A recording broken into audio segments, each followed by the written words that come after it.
Hey everyone, it's Friday, it's 11-ish. This is the Flow State Podcast. I'm Stuart P. Turner, and today we're going to flip the script a bit and talk about sales because, we're all doing it in one way or another. And it was a great event last night, Seismic Sips.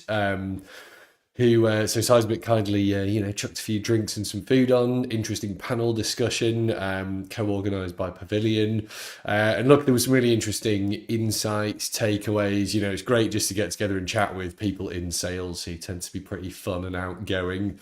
And just kind of validated a lot of stuff that we've been talking about more from the other side of the spectrum, the marketing side through the year. A lot of the conversation and sort of challenges resonated with me personally, as I'm obviously here selling myself and my businesses. So it's nice to know you're not alone. So look, I thought I'd run through my takeaways from that. There was some really interesting stuff. Thinking about next year and the challenges at the end of the year.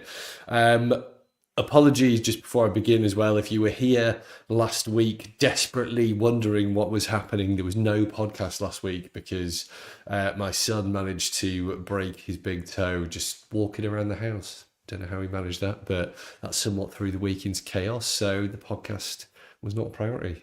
So sorry, not that sorry. More important stuff going on. So with that in mind, thanks again, Seismic, for the drinks and the food. Well, thanks mainly to the Rook in Sydney. Food amazing. Go there and eat the delicious fried chicken burger with this like magic curry sauce. Amazing.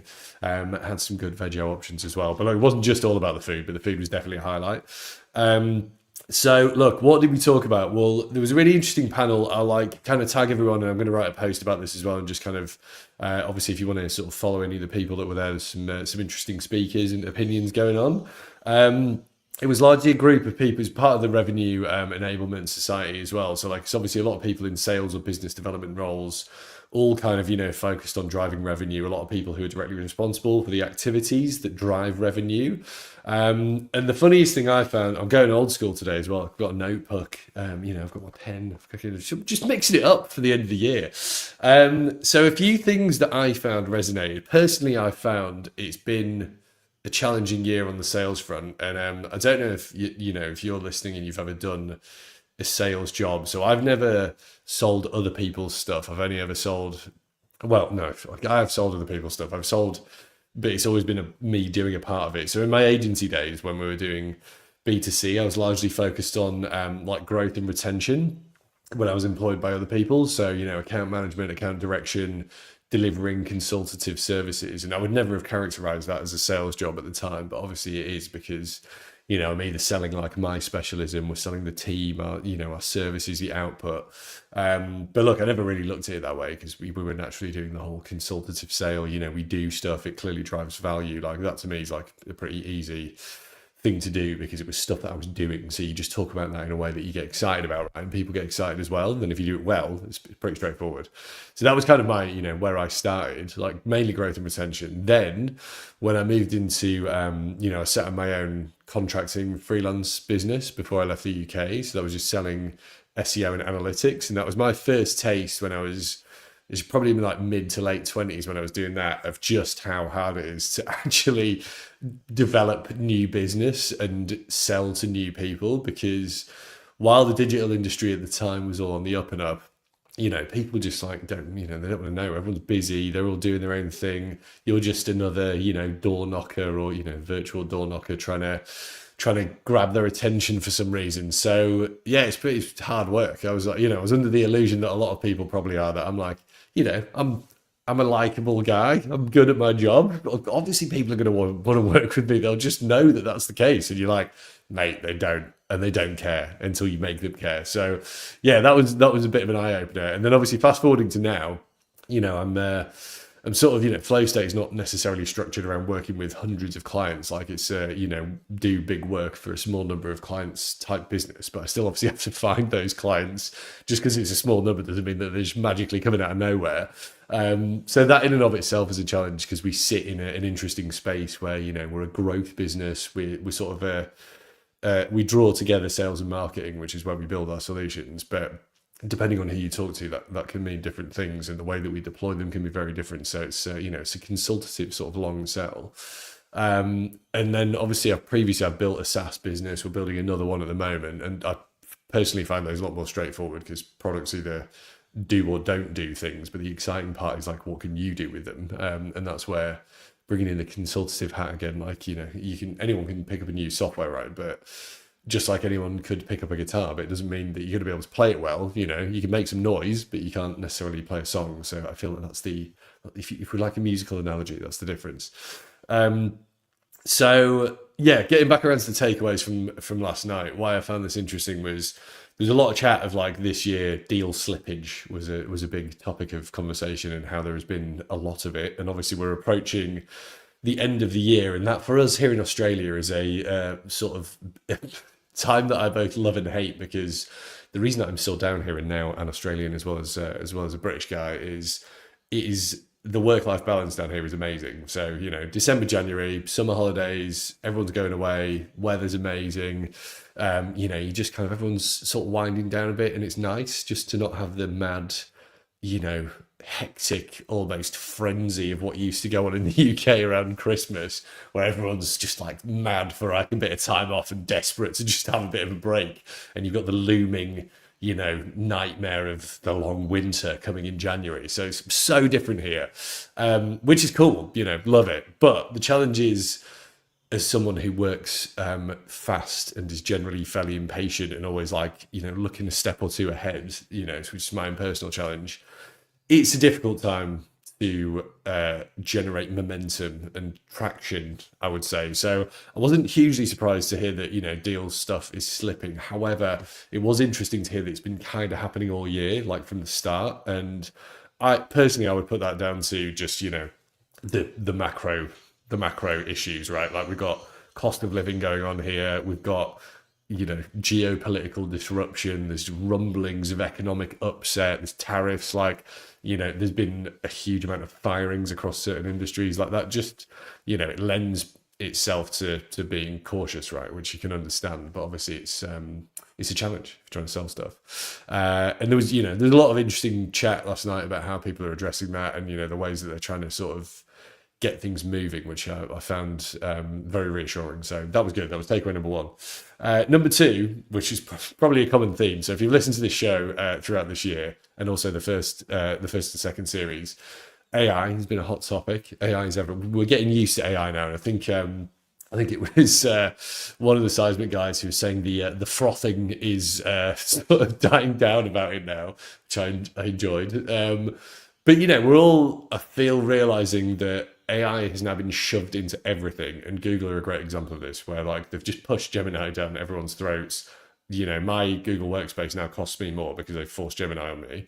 I don't necessarily want it or even use it for all the stuff that they think I will, like, Clippy 2.0. Hey, did you know you can analyze this spreadsheet? And I'm like, yeah, what the fuck do you think I'm doing, like, in the spreadsheet in the first place? But anyway, so that's all been shoved in. But the actual practical day-to-day application is, I have found, relatively narrow, and it's just, become a bit of background noise everywhere, where like I just have to close a load of windows now to be like, did you want to AI this? Did you want to analyze this? And I'm like, no, I don't. I just want to use the platform that I'm paying for. So that, it felt like, it's getting in the way. There's a lot of great efficiency gains, but the efficiency has somewhat come at the, the sacrifice of efficiency in other areas, or it's also made lazy people lazy in different ways, which was a great comment that came out of last night. So just, it's everywhere in it now.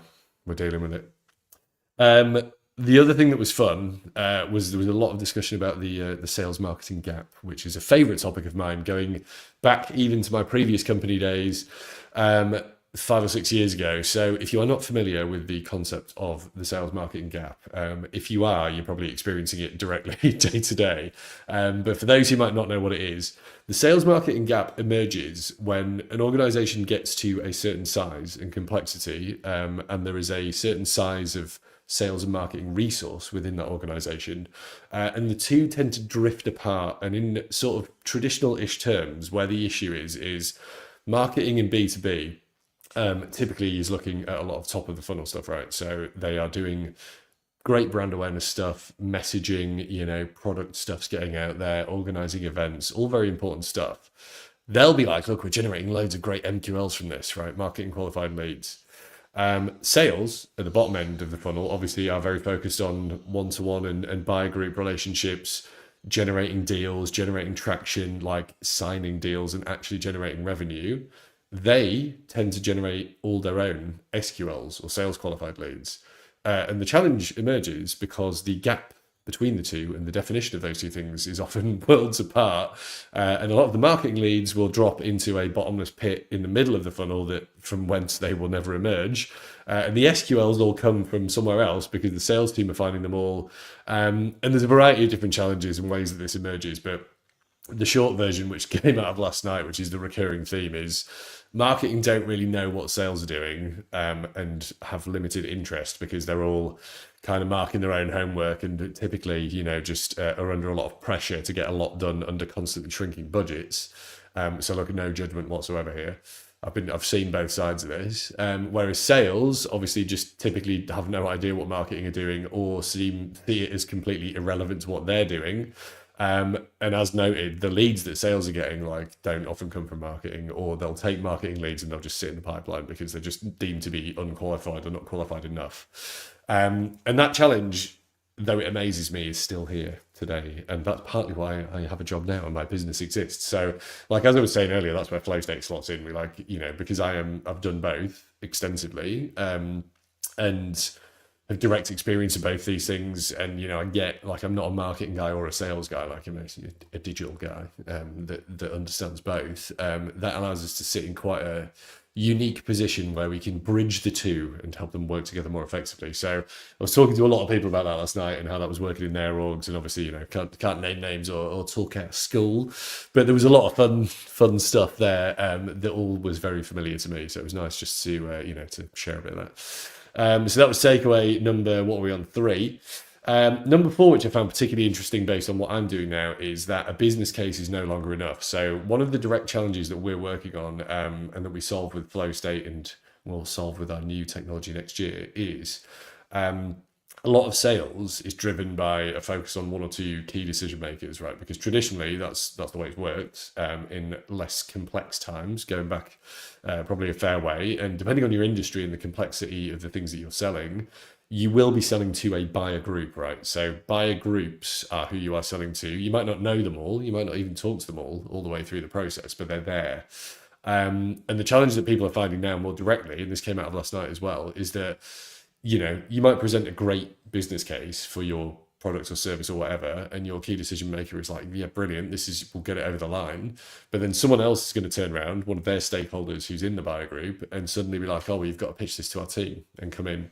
And if, some randos that you've never met who've been involved in this process that you weren't aware of behind the scenes suddenly have the power to veto your deal, and it could just be killed out of hand because, you haven't had a chance to prep around those people, you don't know what they're after.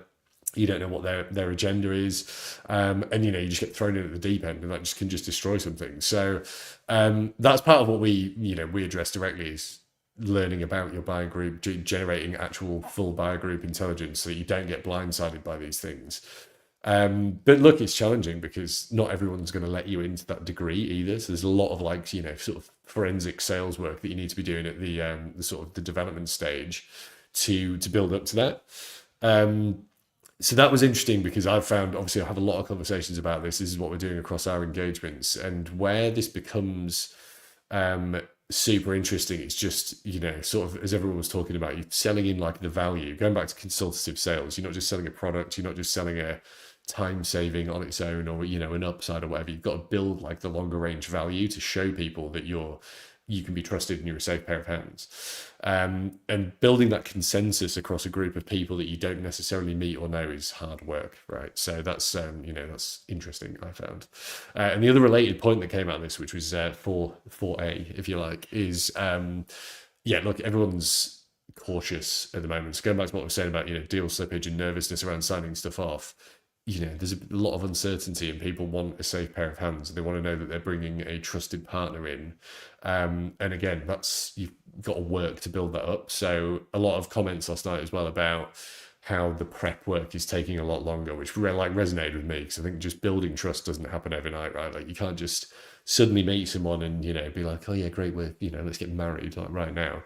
Building that trusted relationship is a time consuming process that can only be sped up so much.